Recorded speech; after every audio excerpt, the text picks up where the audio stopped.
Mais je comprends pas, on fait quoi de ces US là, de ces éléments de backlog qu'on n'a pas fini? Les user stories là, les tickets qu'on a commencé mais pas terminés dans un sprint. Bah, on en fait quoi ensuite? C'est pas vraiment clair. Est-ce qu'on compte la moitié des points dans la vélocité ou autre chose? On reporte tous les points et ça fait une vélocité toute moche là, qui fait comme ça et tout. Comment est-ce qu'on fait? Ah, les story points, on connaît bien ça.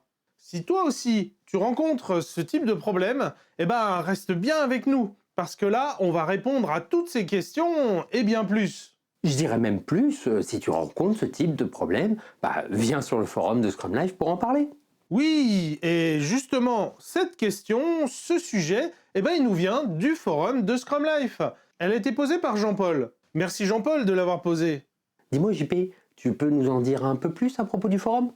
Le forum de Scrum Life, c'est un espace gratuit et ouvert où tout le monde est le bienvenu pour échanger, poser des questions et développer son réseau aussi. Alors toi aussi, rejoins le forum de Scrum Life, inscris-toi gratuitement sur scrumlife.tv/communauté.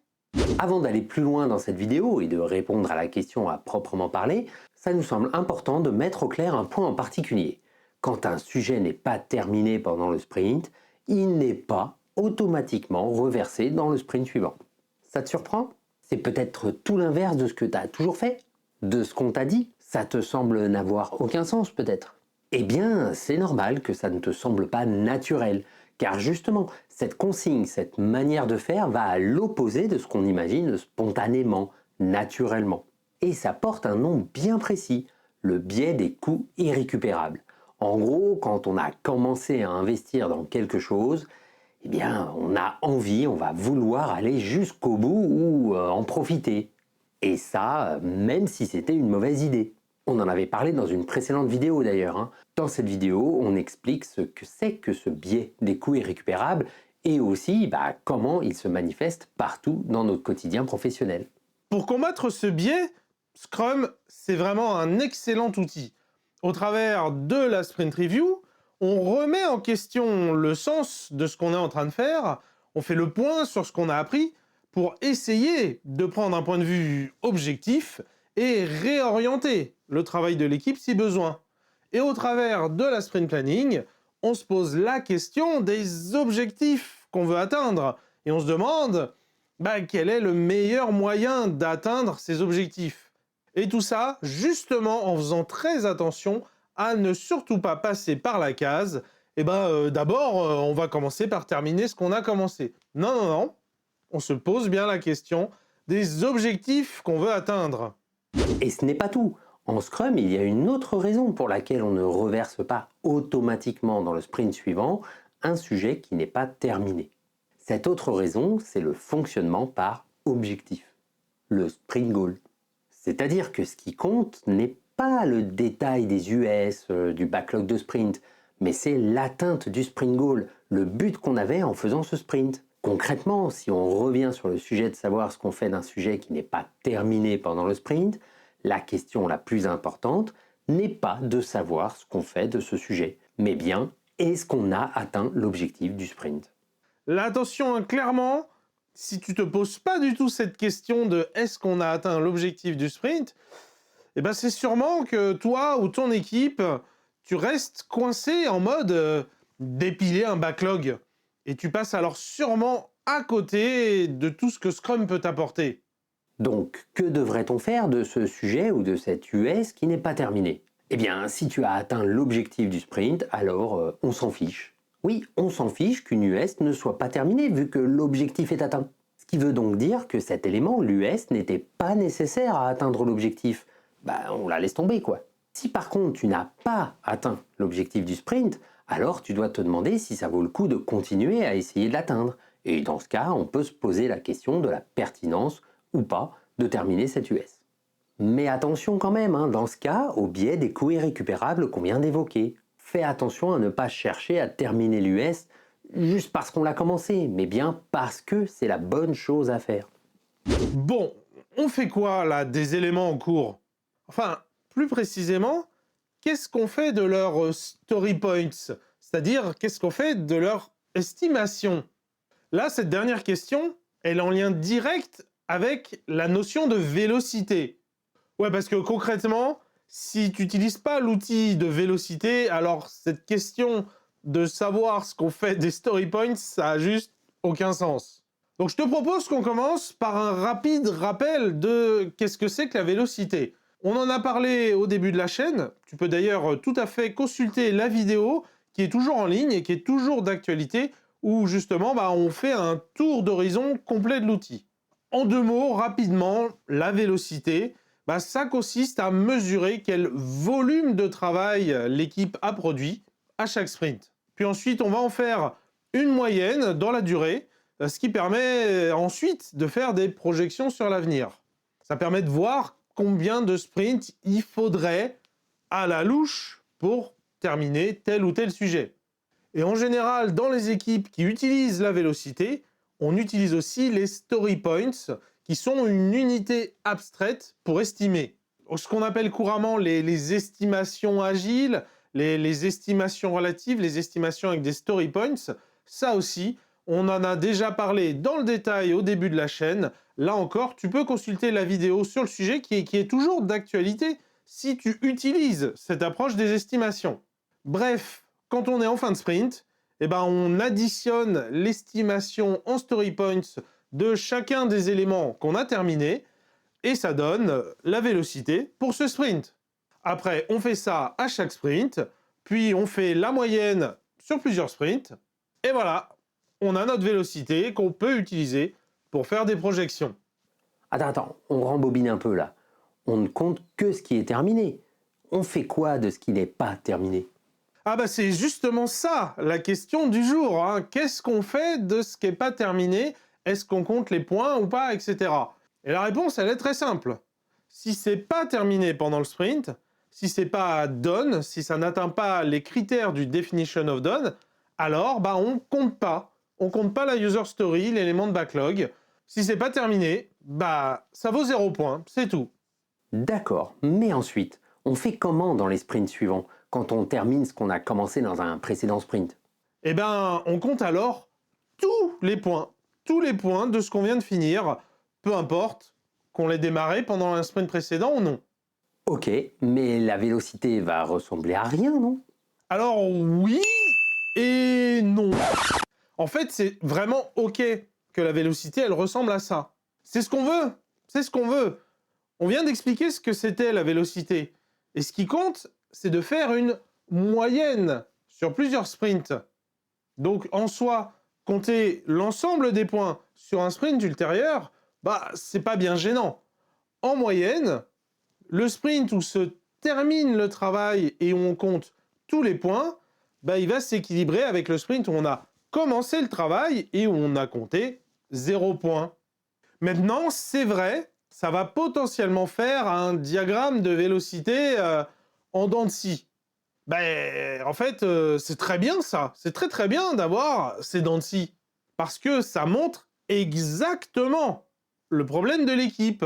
À savoir qu'elle n'arrive pas à finir les choses en un seul sprint. Et que, en gros, chaque fois, l'équipe, elle met 2 sprints à aller au bout. Le bout du bout. Vraiment, terminé, complètement terminé.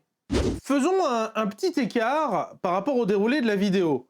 Il y a un autre point d'alerte qui nous semble vraiment important, très important à relever. C'est que toute cette manière de fonctionner, avec des estimations story points et avec une vélocité, tout ça, c'était l'état de l'art de l'agilité d'il y a 10 ou 20 ans. Une très bonne référence sur le sujet, ça reste Agile Estimating and Planning de Mike Cohn, un livre paru en 2005. Tout ça pour dire que dans cette vidéo, on te donne des conseils pour évoluer dans ce type d'environnement. Et clairement, il y a beaucoup d'organisations qui fonctionnent encore comme ça, avec ce type d'outils. Et sans parler du fait que de nombreux outils de gestion de projet agile continuent de mettre en avant ces pratiques et outils. Et dans ce cas, pas étonnant que les équipes restent alors bloquées dessus, si c'est ce que recommandent, voire ce qu'imposent leurs outils. Mais ce qu'on veut vraiment te dire, garde bien en tête que ça, tous ces outils-là, ça reste des anciens outils, des anciennes approches, et qu'il existe des alternatives. Ou en tout cas, c'est pas une fatalité. On n'est pas obligé de faire des estimations en story points. On n'est même pas obligé de faire des estimations. On n'est pas obligé d'utiliser une vélocité. Il y a d'autres manières qui existent. Revenons sur la question posée sur le forum. Ok, alors donc on s'en fiche d'avoir une vélocité en dents de scie. Tu te demandes peut-être comment faire alors pour gérer par exemple le sprint planning. Comment on fait avec le reste à faire des stories déjà commencées? Eh ben en fait, on s'en fiche. On fait comme d'habitude. L'équipe n'est pas censée utiliser la vélocité pendant le sprint planning. Elle va plutôt découper le travail à faire un plan du sprint et voir ce qui, selon l'équipe, peut entrer ou non dans le sprint. C'est ainsi aussi que l'équipe prendra en compte les subtilités comme les différences de compétences, les absences et autres événements divers, en faisant un plan de l'itération. Au mieux, la vélocité sert à vérifier si dans les grandes lignes, l'équipe tape complètement à côté ou pas, à se challenger. Mais c'est tout. La vélocité, ça sert à faire des projections à plus d'un sprint. Ça ne remplace jamais l'équipe qui se projette concrètement sur le travail à faire et sur comment elle va s'organiser pour le mener à terme. Une autre piste pour gérer le reste à faire, ça pourrait être de découper la user story qu'on n'a pas terminée en deux US, en deux user stories, une qui est terminée et une autre avec le reste à faire. Alors c'est pas magique, on va regarder un peu plus dans le détail comment bien utiliser cette approche et effectivement, à première vue, ça peut sembler être une mauvaise idée. Mais en soi, ça peut au contraire être une très bonne chose à faire. Si on est dans un cadre de travail comme Scrum, on adapte le plan en continu.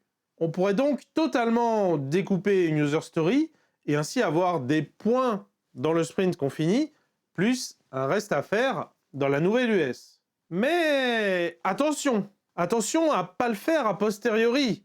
Mais surtout, encore plus important, la user story terminée, elle doit réellement être terminée. Elle doit être complètement, totalement done. Et si tel est le cas, et que bien sûr, cette user story terminée, elle a du sens, que c'est pas juste un découpage artificiel, mais bien un découpage vertical qui apporte une fraction de valeur à l'utilisateur, alors dans ce cas-là, franchement, c'est parfait. Et en vrai, c'est justement ce qui devrait se passer tout au long d'un sprint. L'enjeu en cours de sprint, c'est d'adapter le plan en continu pour maximiser le done. Et donc, c'est donc normal et désiré de faire ce découpage en cours de sprint. Encore une fois, à condition que ce soit un vrai découpage. Ça redonne du focus à l'équipe, ça lui permet de se concentrer sur ce qu'il reste à faire, avec en tête la fin du sprint. On aimerait te poser une question. En fait, dans ton organisation, on cherche à faire quoi? Je vais utiliser des mots un peu bruts. Est-ce qu'on cherche à atteindre un objectif business ou bien à dépiler du ticket? Ou dans du développement logiciel, on dit souvent à pisser du code. Cette question est fondamentale, car les implications sont assez profondes. Si le but c'est d'atteindre un objectif business, par exemple dans une situation qui ressemble à celle-ci. Et il faut absolument qu'on soit prêt avant les élections. C'est une évidence, je pense, pour tout le monde, on est bien d'accord, on ne peut pas reculer la date des élections. Par contre, on ne peut pas se rater. Si on n'assure pas, on est foutu. On met la clé sous la porte. Ouais, on comprend bien la gravité de la situation. Faut qu'on travaille ensemble pour lister les problèmes qu'il faut résoudre d'ici les élections. Puis on va s'attaquer à ces problèmes les uns à la suite des autres, et on va avancer ensemble comme ça, petit pas par petit pas, pour converger vers une solution finale. D'ailleurs, tu pourras te rendre disponible pour nous donner du feedback ? Oui, parce que l'idée, c'est d'itérer rapidement pour découvrir les bons compromis qui permettront d'être au rendez-vous quoi qu'il arrive. Dans ce type de situation, le plus important, c'est de travailler ensemble, collaborer pour trouver la meilleure solution possible dans le temps imparti. Et du coup, on s'en fiche un peu des US en soi. Oui, ce qui compte, c'est itérer rapidement, collecter du feedback, exploiter ce feedback et de travailler sur les problèmes des parties prenantes et non pas sur des solutions spécifiques à implémenter. On va apprendre et les sprints servent à apprendre justement. Donc tout ce qui est vélocité, estimation, points, on s'en fiche en vrai. On remplace ça par de véritables indicateurs business de ce qu'on veut atteindre. Petit conseil, associe justement des indicateurs au product goal par exemple.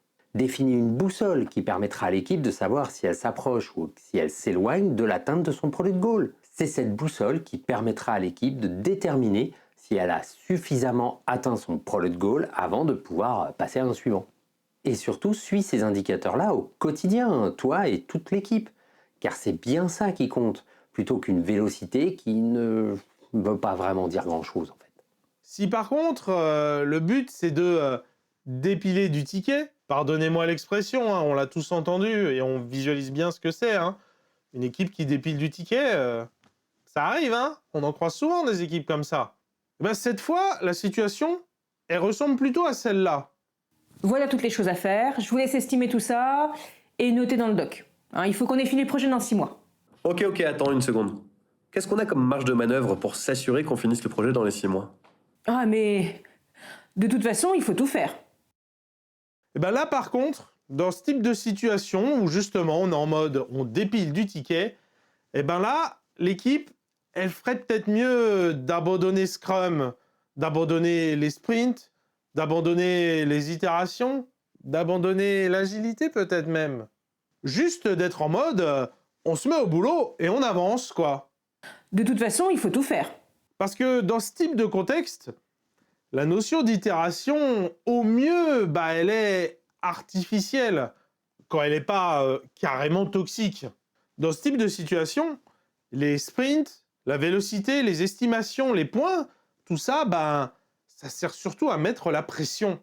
Au mieux, ça sert à avoir une vague idée de si on va dans le mur. Mais en pratique, on peut mettre des indicateurs plutôt inspirés du monde Kanban qui, eux, seront sûrement de meilleurs alliés. Parce que justement, ce qu'on va chercher dans ce type d'environnement, c'est de créer un flux de travail qui soit fluide et efficace, et qui se révélera être prédictible une fois fluide. Toi aussi, viens poser tes questions sur le forum de Scrum Life. Clique ici pour le rejoindre ou va sur scrumlife.tv/communauté. On a dit que ces outils, c'est de l'agilité d'il y a 10 ou 20 ans. Alors, c'est quoi l'état de l'art maintenant? Découvre ça dans cette précédente vidéo qui commence par présenter le biais des coûts irrécupérables, un autre concept que tu dois absolument maîtriser. Je te dis à très vite, vous êtes mes plus grands fans!